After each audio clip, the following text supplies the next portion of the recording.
नमस्कार दोस्तों, स्वागत है आपका अपना यूट्यूब चैनल टुडे एग्जाम पर। दोस्तों आज है 26 अगस्त 2022 और आज भी आरआरबी ग्रुप डी की एग्जाम थी तथा प्रथम पाली की एग्जाम समाप्त हो चुकी है। इससे पहले हमने मैथ और रीजनिंग एनालिसिस का वीडियो आप तक पहुंचा दिए हैं। अब जीके जीएस के एनालिसिस का वीडियो लेकर आ गए हैं। तो चलिए दोस्तों शुरू करते हैं। देख लीजिए कौन कौन सा प्रश्न पूछा गया था।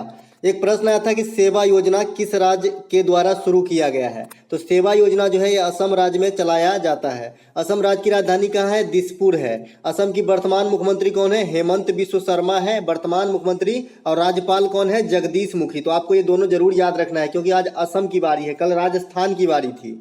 बताएं दोस्तों कि ये जो हेमंत बिस्व शर्मा है ये मुख्यमंत्री के साथ साथ BAI का अध्यक्ष भी है, बैडमिंटन एसोसिएशन ऑफ इंडिया का अध्यक्ष भी है। अब असम से जो कुछ फेमस चीज होते हैं इसके बारे में आप जान लीजिए। अंबुबाची मेला होती है, ये कामाख्या मंदिर के परिसर में होती है। बिहू त्योहार है, ये नृत्य है। खेल गोपाल भी नृत्य है। सतरिया जो है शास्त्रीय नृत्य है। उमानंद द्वीप भी असम में स्थित है। कामाख्या मंदिर भी असम में स्थित है। और माजुली द्वीप जो दुनिया की सबसे बड़ी द्वीप है ये भी असम में स्थित है। तो असम से संबंधित आपको इतनी जानकारी आज के लिए रखना है। साथ ही साथ ब्रह्मपुत्र नदी को असम का शोक कहा जाता है। चलते हैं आगे। सबसे पहले GST लगाने वाला राज्य भी असम है। तो ये क्वेश्चन आपको थर्ड शिफ्ट में देखने को मिल सकता है, आई होप। एक प्रश्न यहाँ पे आया था कि भारत के संविधान की कौन सी अनुसूची राज्यसभा में सीटों का बंटवारा निर्धारण करता है। तो अनुसूची जो 4 है ये राज्यसभा में सीट को आवंटित करते हैं। इसके बाद राज्यसभा में कुल कितने सदस्य हो सकते हैं? तो 250। हालांकि करंट में 245 पे चल रही है, 250 पे नहीं है, लेकिन 250 मैक्सिमम हो सकती है। राज्यसभा में जो है 238, यहाँ पे राज्यपाल नहीं राज्यसभा का 238 सदस्यों का निर्वाचन होता है और 12 सदस्यों का जो है मनोनयन किया जाता है राष्ट्रपति के द्वारा। चलते हैं आगे। राज्यसभा में चुनावी प्रक्रिया जो है, चुनावी प्रक्रिया क्या है कि हर दूसरे वर्ष 1/3 सदस्य जो है रिटायर होते हैं और इसके जगह पे नए सदस्य को फिल किया जाता है। ये चुनावी व्यवस्था जो है ये कहाँ से लिया गया है? तो ये दक्षिण अफ्रीका के संविधान से लिया गया है। और जो 12 सदस्य को मनोनयन किया जाता है राष्ट्रपति के द्वारा, ये विधि लिया गया है आयरलैंड के संविधान से। तो कंफ्यूज नहीं होना है। अगर आपको राज्यसभा में ये पूछा जाए कि राज्यसभा में जो चुनाव का प्रोसेस है ये कहाँ से लिया गया है, तो दक्षिण अफ्रीका से। ये पूछा जाए कि राज्यसभा में जो 12 सदस्यों का मनोनयन राष्ट्रपति के द्वारा किया जाता है कहाँ से ग्रहण किया गया है, तो आयरलैंड से। आयरलैंड से और भी क्या लिए गए हैं? नीति निर्देशक तत्व लिए गए हैं। और दक्षिण अफ्रीका से और भी क्या लिए गए हैं? जो संविधान संशोधन होती है आर्टिकल 368, ये भी दक्षिण अफ्रीका से ही लिया गया है। सभी राज्यसभा दोनों सदनों में अपर सदन है, उच्च सदन कहा जाता है। अध्यक्ष कौन होता है? इंपोर्टेंट रहेगा। तो उपराष्ट्रपति जो होते हैं वर्तमान, वो होते हैं आपका राज्यसभा का जो है सभापति होता है। साथ ही साथ राज्यसभा के उपसभापति कौन है वर्तमान में? उपसभापति, उपाध्यक्ष मान सकते हैं। तो ये जो है हरिवंश नारायण है। तो आपको ये बात भी ध्यान रखना है। साथ ही साथ यहीं से नीति आयोग के अध्यक्ष कौन होते हैं? प्रधानमंत्री होते हैं। योजना आयोग तो समाप्त हो गई अब। और अंतर्राज्यीय परिषद का जो अध्यक्ष है ये भी होता है आपका प्रधानमंत्री ही। तो ये दोनों चीज, तीनों क्वेश्चन एक लाइन में याद रखेंगे। कोरिलेशन से याद करना सीखिए। थोड़ा दिन अटपटा लगेगा, बाद बाकी आपको अच्छे से याद होने लगेगा कि एक जैसे प्रश्न को एक जगह पे रखेंगे। एक प्रश्न आता है कि रूफटॉप योजना किस राज्य से संबंधित है? तो ये उत्तराखंड से संबंधित है। वहां पे जो है सोलर व्यवस्था से संबंधित ये योजना है, रूफटॉप योजना। देख लीजिएगा इसके बारे में अधिक जानकारी के लिए। उत्तराखंड के वर्तमान मुख्यमंत्री कौन है? पुष्कर सिंह धामी है। क्यों मुख्यमंत्री इंपोर्टेंट है? क्योंकि यहाँ पर भी 2022 में जो है विधानसभा चुनाव कराया गया। 5 राज्यों में से एक राज्य जो है उत्तराखंड भी रहा। यहाँ पर भी बीजेपी की सरकार है। तो ये जो है इंपोर्टेंट रहेगा, यहाँ की CM पूछे जाएंगे। राज्यपाल कौन है? अनुसुईया उइके है। तो आपको ये बात भी ध्यान रखना है। चलते हैं आगे। विश्व बैंक का मुख्यालय कहाँ है आपसे पूछा जा रहा है। तो विश्व बैंक के मुख्यालय जो है वाशिंगटन DC में है। वाशिंगटन DC में और किस चीज का मुख्यालय है? तो IMF का है। इंटरनेशनल मॉनेटरी फंड बोलते हैं इसको, इसका फुल फॉर्म भी पूछा जाता है। तो ये भी, इसका भी मुख्यालय वाशिंगटन DC में है। दोनों की जो शुरुआत है 1944 में हुई थी, काम करना 1945 से स्टार्ट किया था दोनों ही। इसके बाद विश्व बैंक का जो वर्तमान प्रमुख है ये डेविड मालपास है। और IMF के जो वर्तमान में चीफ है ये क्रिस्टीना जॉर्जीवा है। तो आपको ये बात ध्यान रखना है। साथ ही साथ विश्व बैंक के IDA को, इंटरनेशनल डेवलपमेंट एसोसिएशन को सॉफ्ट ऋण प्रदान करने वाली खिड़की कहा जाता है। और ये क्वेश्चन किसी न किसी शिफ्ट में आपको देखने को मिलेगा। अगर विश्व बैंक को छेड़ दिया एग्जामिनर तो यहाँ से ये क्वेश्चन जरूर आएगी। एक प्रश्न आया था कि लिंग निर्धारण में कौन सा क्रोमोसोम भाग लेता है। दोस्तों कल जब पूछा गया था कि क्रोमोसोम की संख्या कितनी होती है, मैंने वहां पे बताया 46 क्रोमोसोम, 206 हड्डी, 639 मांसपेशियां। उसके बाद मैंने बताया था 12 जोड़ी यानी 24 पसली की संख्या बताया था। तो ये सब जब बताया था उसी समय मैं एक चीज सबसे नीचे पीडीएफ में मिल जाएगा, पीडीएफ सबसे लास्ट में सेंड किया हूँ, देख लीजिएगा। वहां पे मैंने एक ये जोड़ी बताया था, 22+X के फॉर्म बताए थे कि बच्चा जो है फीमेल कब पैदा होगा, मेल कब पैदा होगा। जब पुरुष से Y डोनेट होती है तो आपका जो है मेल पैदा होता है, जब पुरुष से X ही डोनेट होता है तो आपका फीमेल जो है पैदा होता है। तो यहाँ पे बोल रहा है कि कौन से क्रोमोसोम जो है भाग लेते हैं, तो X तो कॉमन ही है, Y जो है भाग लेते हैं लिंग निर्धारण में, जो है यहाँ पे Y राइट आंसर करके आना होगा। यहाँ पे मेल वाली बात पूछा गया था, क्वेश्चन भी थोड़ा क्लियर नहीं था, लेकिन यहाँ पे यही क्वेश्चन पूछा गया था। बाद बाकी जो और 3-4 चीज है कि कितने हड्डी होती है, और सबसे बड़ी बात एक और कि ब्लड प्रेशर की जो है इसका मतलब जो सामान्यतः मान है कितना होना चाहिए बीपी का, तो 120/80 ब्लड प्रेशर का। तो ये बात भी ध्यान रखिएगा, कभी कभी 80/120 भी कर देता है, तो आपको देखना है 120/80 होता है। चलते हैं आगे। एक प्रश्न आज पूछा गया था, ये पीडीएफ में नहीं, हम 21 तारीख को जो वीडियो बनाए थे, जिस दिन एग्जाम नहीं था उस दिन में ये मैं क्वेश्चन रखा था कि वर्ष 2021 के साहित्य का नोबेल पुरस्कार किसे सम्मानित किया गया। दोस्तों साहित्य का नोबेल पुरस्कार दिया गया वर्ष 2021 के लिए अब्दुल रज्जाक गुरनाह को, अब्दुल रज्जाक गुरनाह को। लुईग को जो दिया गया है जो 20 के लिए दिया गया, तो ये भी आपको ध्यान रखना है, लुईग को। अब बात करें नोबेल पुरस्कार के बारे में, यहाँ से आगे है तो आगे भी आएगा। नोबेल फाउंडेशन की स्थापना 1900 में होती है, 1901 से जो है पुरस्कार वितरण करना स्टार्ट करते हैं 5 क्षेत्रों में, 1969 में जो है इकोनॉमिक्स को शामिल करके 6 क्षेत्रों में। चलते हैं आगे। अब देख लीजिए नोबेल पुरस्कार के थोड़ी सी जानकारी और ले लेते हैं। नोबेल पुरस्कार की घोषणा प्रत्येक वर्ष 10 दिसंबर को किया जाता है, यानी जो 2022 के नोबेल पुरस्कार है इसकी घोषणा अभी नहीं हुआ होगा, क्योंकि 10 दिसंबर अभी नहीं आया है। पुण्यतिथि किसका है, अल्फ्रेड नोबेल साहब का। उसी दिन जो है घोषणा किया जाता है किसको नोबेल पुरस्कार दिया जाएगा इस साल के लिए। नोबेल फाउंडेशन की शुरुआत अभी मैंने बता ही दिया, पहले 5 क्षेत्रों में, फिर लास्ट में जो है इकोनॉमिक्स को जोड़ा गया, तो 6 क्षेत्र हो गए। 6 क्षेत्र कौन कौन से हैं, चिकित्सा, साहित्य, भौतिकी, रसायन, इकोनॉमिक्स और शांति। तो यहाँ पे 4 विषयों में पुरस्कार कौन देता है, royal Swedish academy of science देती है। उसके बाद ये कौन 4 विषय हैं, जबकि अर्थशास्त्र के क्षेत्र में सेंट्रल बैंक ऑफ जो है स्वीडन देता है।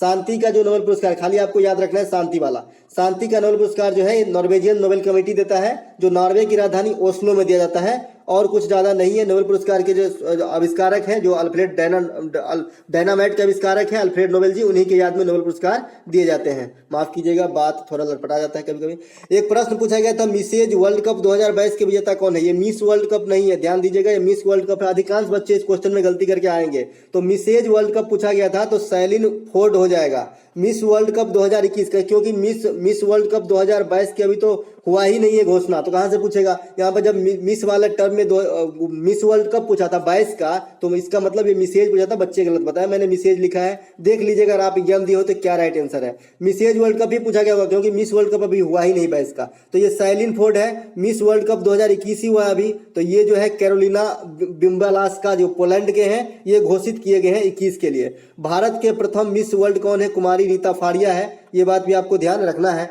एक प्रश्न पूछा गया था कि प्रो कबड्डी लीग 21 और 22 के विजेता कौन है, 2021-2022 के विजेता कौन है। 21 में स्टार्ट हुई थी, 22 गलती। तो ये है दबंग दिल्ली, किसको हराया था, पटना पायरेट्स को हराकर जो जीता। सबसे अधिक बार कौन जीता है, तो पटना पायरेट्स 3 बार जीते हैं जो pro kabaddi league. Pro kabaddi league की शुरुआत कब होती है, 2014 में होती है। और नरवाल जो है, प्रदीप नरवाल, ये पटना पायरेट्स के कप्तान है, ये बात भी आपको ध्यान रखें। जिसका धोनी का नाम है आईपीएल में, उसी प्रकार इनका नाम है प्रो कबड्डी लीग में।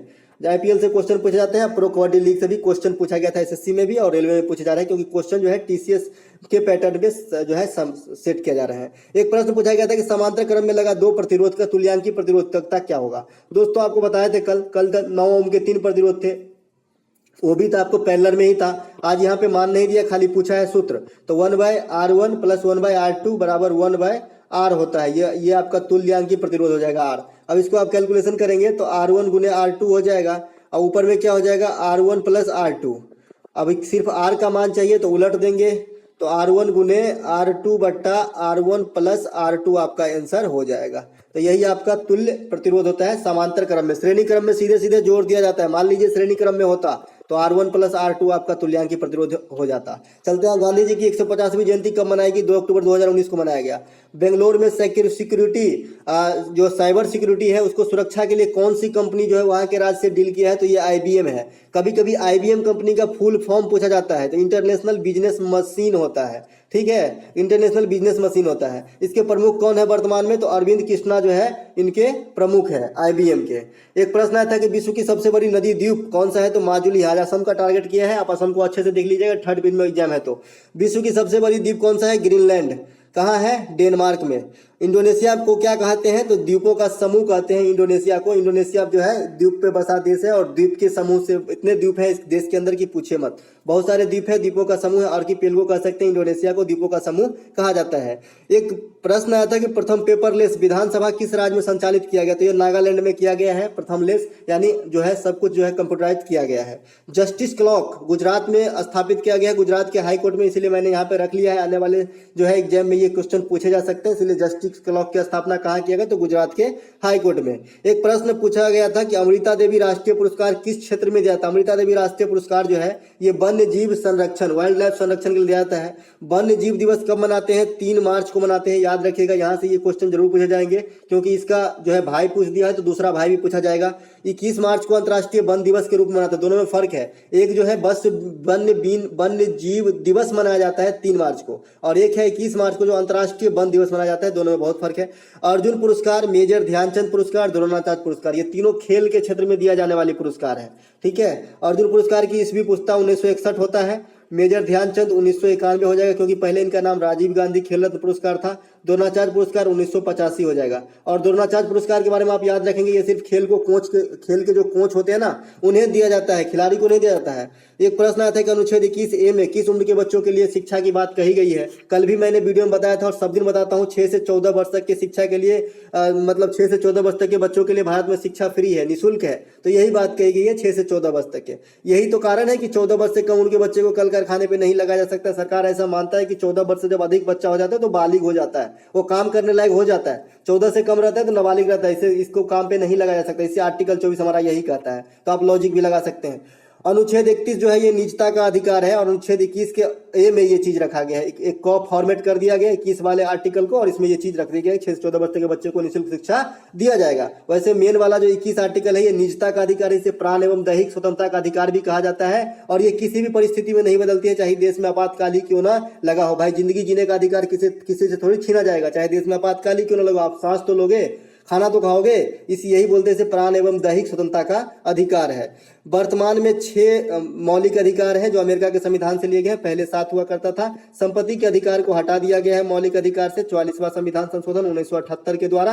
और अभी जो है वर्तमान में संपत्ति का अधिकार क्या है? कानूनी अधिकार या विधि अधिकार के अंतर्गत आर्टिकल 300 के क में रखा गया है। आई होप इतना बात आपको अच्छा लगा होगा। 1978 में हटाया गया 44वां संविधान संशोधन। संपत्ति के अधिकार को याद रखिएगा, ये पूछा जाएगा।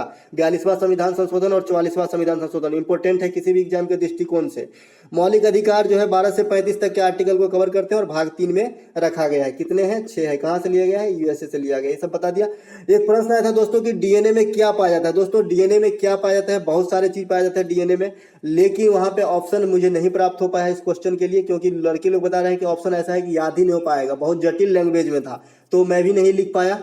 आप बताइएगा कि इसके लिए क्या ऑप्शन दिए गए थे। और साथ ही साथ डीएनए का फुल फॉर्म बता देता हूँ, डाइऑक्सी राइबो न्यूक्लिक एसिड है, एक होता है आरएनए। आप इसमें से सिर्फ डाई हटाएंगे और बाद बाकी जो है सेम ही रहेगा इसका भी फुल फॉर्म, तो राइबो न्यूक्लिक एसिड हो जाएगा आरएनए का। डीएनए का होता है डाइऑक्सी राइबो न्यूक्लिक एसिड। एक न्यूलैंड के अष्टक के नियम से प्रश्न आया था, लेकिन ये नहीं पूछा गया था कि न्यूलैंड अष्टक का नियम किसने दिया। ये क्वेश्चन बिल्कुल नहीं पूछा गया था। जैसे उन्होंने 3 बार उनसे पूछा कि भाई ऐसे पूछा गया था क्या, बोला नहीं।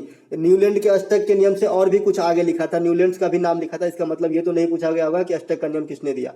तो देखिएगा ये प्रश्न क्या था, और ये दोनों प्रश्न मुझे कमेंट कर दीजिएगा कि क्या था एक्चुअल, अगर आपका आज एग्जाम था तो। मिलते हैं दूसरे शिफ्ट के जो है एनालिसिस के वीडियो के साथ, तब तक के लिए जय हिंद।